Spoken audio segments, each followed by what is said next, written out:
अभी हम लोग देखेंगे, कल हम लोग जो देखे हुए थे कि सत्ता की साझेदारी, उसके हम लोग 11 क्वेश्चन को करेंगे। क्वेश्चंस जो है क्वेश्चंस हम लोग देखेंगे। फर्स्ट क्वेश्चन 11 नंबर क्वेश्चन है कि भारतीय संविधान में अधिकारों की सूचियाँ है। तो याद रखिएगा कि भारतीय संविधान में जो लोगों के हित में दिए गए हैं उनका नाम है मौलिक मौलिक मौलिक अधिकार। क्या है? मौलिक अधिकार। अब मौलिक अधिकार जो है यह पहले 7 थे, लेकिन अभी वर्तमान में मौलिक अधिकारों की संख्या कितनी है? 6 है। कितनी है? 6 है। 6 में एक आता है, फर्स्ट आएगा आपका समानता। क्या है? समानता का अधिकार। क्या है? समानता का अधिकार।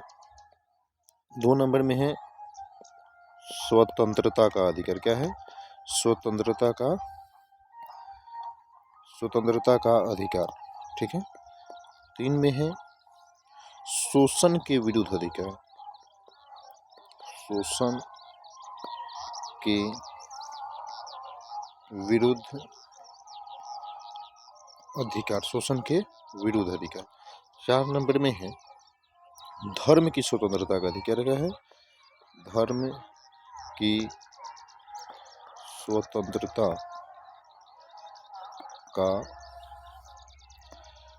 की स्वतंत्रता का अधिकार। 5 में जो है संस्कृति और शैक्षिक अधिकार। याद रखेंगे, संस्कृति और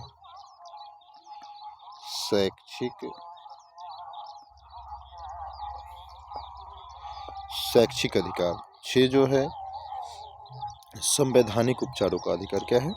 तो याद रखना है कि संवैधानिक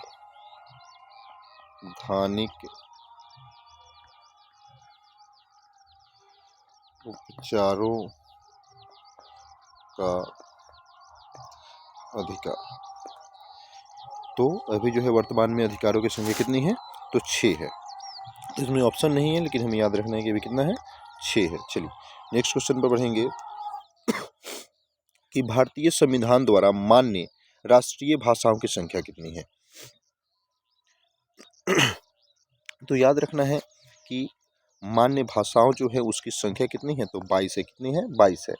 जो कि याद रखना है कि 22 भाषा से संबंधित जो है यह आपके 8वीं अनुसूची किसमें रखा गया है? तो 8वीं अनुसूची के अंतर्गत रखा गया। किसमें रखा गया? 8वीं अनुसूची में 22 भाषाएं हैं, याद रखिएगा। और मूल भाषा जो है, मूल भाषा की संख्या कितनी है? तो मूल भाषा 14 है। कितनी है? मूल भाषा 14 है। बाद में जोड़ी गई भाषा जो है, बाद में जोड़ी गई जो भाषा है, बाद में जो जोड़ी गई है, बाद में देखेंगे हम लोग कि बाद में कौन कौन सी भाषाएं जोड़ी गई है। तो जैसे सिंधी, क्या नाम है? सिंधी जो भाषा है, इसको कब जोड़ा गया? इसको हम लोग याद करते रहेंगे। 1967। कब जोड़ा गया? 1967। नेक्स्ट है कोकनी। क्या है? कोकनी, मणिपुरी, नेपाली। मणिपुरी और नेपाली कब जोड़ा गया? तो 1992 में। कब जोड़ा गया? तो 92 में। नेक्स्ट हम लोग देखेंगे बोरो, डोगरी, मैथिली। क्या है? बोरो, डोगरी और मैथिली, संथाली। याद रखना है कि बोरो, डोगरी और मैथिली, संथाली 2000 यह 3 में जोड़े गए। तो ये बाद में भाषाएं हैं। तो किस अनुसूची में है? तो 8वीं अनुसूची में। याद रखना है कब? तो 8वीं अनुसूची में भाषाओं की संख्या कितनी है? तो यह 22 है। कितनी है? 22 है। चलिए नेक्स्ट क्वेश्चन पर हम लोग चलेंगे। इनमें कौन केंद्र शासित क्षेत्र नहीं है? तो याद रखिएगा कि केंद्र शासित क्षेत्र, तो केंद्र शासित क्षेत्र जो है वह नहीं है। तो केंद्र शासित क्षेत्र का हम लोग नाम देखेंगे तो केंद्र शासित क्षेत्र में तो हम लोग इसकी संख्या जो है केंद्र शासित क्षेत्रों की, इसकी 8 है। कितनी है? 8 है। जिसमें आपका दादर नगर हवेली, अंडमान निकोबार, पुदुचेरी, लक्षद्वीप, लद्दाख, जम्मू कश्मीर, चंडीगढ़, दिल्ली ना। तो यह जो है इसमें मिजोरम आपका आंसर हो जाएगा। क्या हो जाएगा? मिजोरम आपका हो जाएगा इसमें सही आंसर, जो कि मिजोरम जो है केंद्र शासित प्रदेश नहीं है। चलिए अब हम लोग नेक्स्ट आएंगे, नेक्स्ट क्वेश्चन की तरफ बढ़ेंगे। तो नेक्स्ट क्वेश्चन है, वर्तमान समय में भारत में केंद्र प्रशासित क्षेत्र की संख्या। तो इसमें ऑप्शन नहीं है, याद रखिएगा कि संख्या कितनी है? 8 है। कितनी है? 8 है आंसर। ये सभी जो है गलत रंग है, इसके आंसर जो है 8 होगा। दिया है, निम्नलिखित में कौन सा कारक ग्राम कचहरी का अंग नहीं है? तो ग्राम कचहरी का अंग जो हम उसको पहले जानेंगे कि ग्राम कचहरी का अंग क्या है। तो ग्राम कचहरी के बारे में जब हम लोग जानेंगे तो ग्राम कचहरी के निर्वाचित, सबसे पहले देखेंगे ग्राम कचहरी द्वारा जो निर्वाचित होता है, निर्वाचित जो होगा, यह निर्वाचित कौन कौन होंगे? तो सरपंच, क्या होगा? सरपंच होगा, और जो होगा आपका पंच होगा। क्या होगा? सरपंच और पंच होगा। यह ग्राम कचहरी, याद रखना है ग्राम कचहरी का जो है गठन, अगर पूछे कि ग्राम कचहरी का गठन जो है, गठन कब हुआ? तो गठन याद रखना है कि बिहार, क्या है? बिहार पंचायत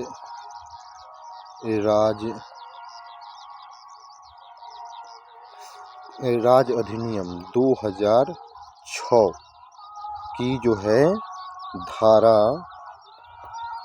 90 के अनुसार, किसके अनुसार? 90 के अनुसार। तो ये आपसे क्वेश्चन पूछ सकता है गठन इसका कैसे हुआ। तो गठन याद रखेंगे बिहार पंचायत राज अधिनियम 2006 के अनुसार। किसके अनुसार? 6 के अनुसार। तो इसका हम लोग आंसर देखेंगे, तो आंसर जो है आपका 15 का आंसर हो जाएगा मुखिया। क्या हो जाएगा आपका? मुखिया हो जाएगा। क्या हो जाएगा? मुखिया। चलिए अब हम लोग नेक्स्ट क्वेश्चन की तरफ बढ़ेंगे। तो नेक्स्ट क्वेश्चन है, संघीय व्यवस्था में सरकार होती है। तो संघीय व्यवस्था में जो है सरकार होती है, तो याद रखेंगे कि संघीय जो हम लोग कल पढ़े थे, तो इसमें 2 प्रकार की होती है। कैसी होती है? तो 2 प्रकार की। कैसी होगी? 2 प्रकार की। कैसी होगी? 2 प्रकार की। एक होगी आपकी केंद्रीय, और एक होगी राज्य स्तरीय। कैसी होगी? तो राज्य स्तरीय। तो ये 2 प्रकार की जो है आपकी सरकारें होंगी। चलिए नेक्स्ट क्वेश्चन की तरफ हम लोग बढ़ेंगे। नेक्स्ट क्वेश्चन बढ़ेंगे कि बिहार में स्थानीय निकाय के चुनाव में महिलाओं को कितना प्रतिशत आरक्षण है। तो यह आप याद रखिए कि बिहार में जो है 50% है। कितना है? 50%। वर्तमान समय में विश्व के करीब कितने देशों में संघात्मक शासन प्रणाली है? तो वर्तमान समय में जो है इसमें देशों में जो है संघात्मक शासन प्रणाली की संख्या, तो याद रखिएगा कि 25 है। कितने हैं? 25 है। नेक्स्ट, बिहार में कितनी आबादी पर पंचायत समिति के सदस्य चुने जाते हैं? तो यह आपसे डायरेक्ट क्वेश्चन पूछा गया है। तो याद रखिएगा कि 5000 कितने होते हैं? 5000। अब 5000 पर जो है 5000 पे ही मुखिया का भी चुनाव होता है। किसका होता है? मुखिया का। अब वार्ड का आपको देखना है, तो वार्ड देख लीजिए। वार्ड का जो है 500 पे होता है, और एक जो है एक पंचायत में कम से कम 12 वार्ड होना आवश्यक है। कितना होना है? 12 वार्ड। कितना होगा? तो याद रखना है कि वार्डों की संख्या कितनी होगी? तो आपके वार्डों की संख्या हो जाएगी 12 वार्ड होगा। कितना होगा? 12 वार्ड होगा। नेक्स्ट क्वेश्चन की तरफ हम लोग बढ़ेंगे कि भारतीय संसद की किस संशोधन को 1992 में पारित कर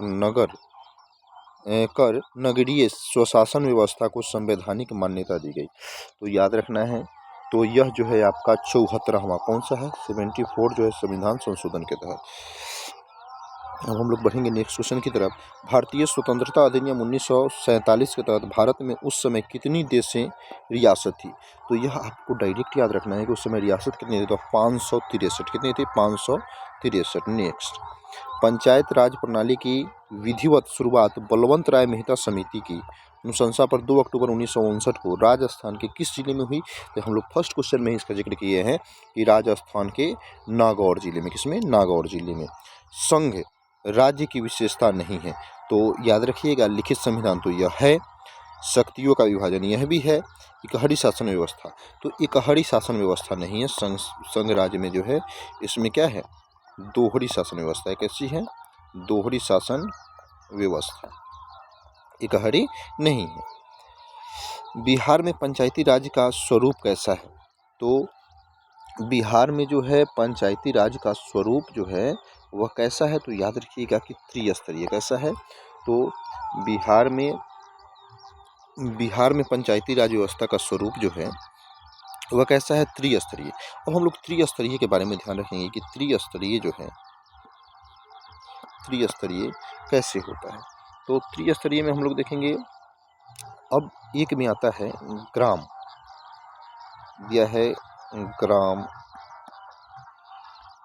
स्तर पर। ग्राम स्तर पर याद रखिएगा कि क्या होगा, ग्राम पंचायत होगा। कैसा होगा? ग्राम पंचायत होगा। क्या होगा? ग्राम पंचायत होगा। अब ब्लॉक स्तर पर क्या होगा? ब्लॉक स्तर पर। तो ब्लॉक स्तर पर हम लोग आएंगे तो पंचायत समिति होगा। क्या होगा? पंचायत समिति होगा।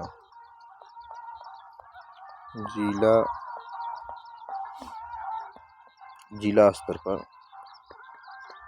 जिला परिषद। क्या होगा? जिला परिषद। तो यही है आपकी त्रिस्तरीय पंचायती राज व्यवस्था। अब आएंगे, किस राज्य के नाम पर सीमा में परिवर्तन करने का अधिकार, किसी राज्य के नाम में सीमा में परिवर्तन करने का अधिकार जो है यह किसके पास है? तो इससे हम लोग देखेंगे कि यह जो है लोकसभा के पास है। किसके पास है? लोकसभा के पास। चलिए अब हम लोग नेक्स्ट वीडियो में जो है और क्वेश्चन को करेंगे। अगर वीडियो अच्छा लगे तो लाइक और सब्सक्राइब करना ना भूलें।